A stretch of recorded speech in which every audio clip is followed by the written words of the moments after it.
Let's talk about Three Mile Island. What really happened there? We've heard all kinds of stories about meltdown, and they made movies on it that this meltdown could melt right through the earth, clear through to China, and we've seen a lot of scare stories. What really happened at 3 Mile Island? Do you know what really happened there? Yes, I do. I followed that one very closely. In fact, I know the guys personally who wrote the script for China Syndrome and also wrote the script for the 3 Mile Island fiasco. Dale Bridenbaugh, Dick Hubbard, and Greg Miner, who used to work with me at General Electric, are the MBH associates that wrote that China Syndrome script. And not only that, remember that was the time China Syndrome came out, Jane Fonda starring. 14 months ahead of the TMI 2 accident, it was predicted in writing in New York State that that accident would happen 1 year from the date that that 3 Mile Island 2 reactor started up. It started up in March 1978, and it went down March 28, 1979, right on the day, 1 year anniversary.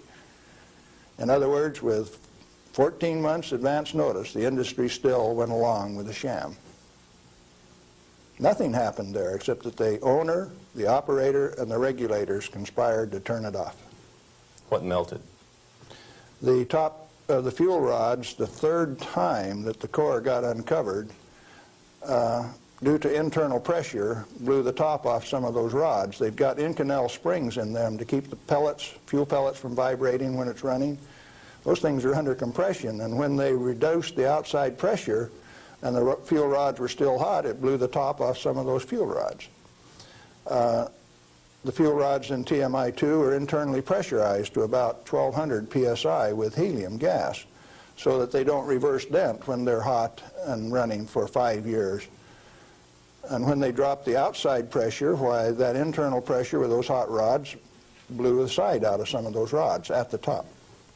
But melting, the fuel is already an oxide ceramic. It is a pellet. It's been pressed into a ceramic. When you pick it up and feel it, it feels like metal. It's pressed so very, very tight, hard. And so, no, the fuel didn't melt. The China Syndrome is a scriptwriter's fantasy. Right here, I ought to tell a story, I guess.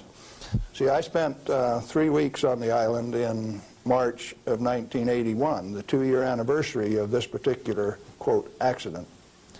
And Tom Hall, who stood alongside Enrico Fermi when they pulled the control rods on 100B in October 1944 at Hanford, and I were delegated to go to the island and find out what happened, and so we did.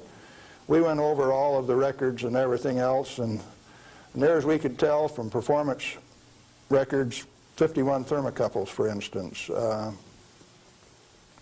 only one of which went over 1,000 degrees Fahrenheit.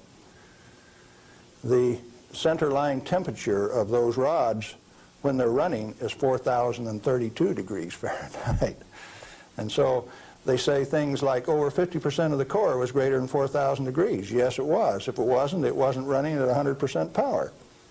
So they take that kind of information and bugger it all up so that you don't understand what's going on. They give you a little bit of it. Well, the worst joke that people could dream up, and they says, do you know what the NRC's worst nightmare is? No, I don't know what that is. Galen Winsor and Tom Hall in the TMI-2 control room for an hour by themselves. You know why people that know laugh? These crazy guys from Hanford would have started that baby up and showed that it would run. We'd have started it up, and they were afraid of us. So there was no accident at 3 Mile Island? No, they did it on purpose. Shut it down. Very interesting.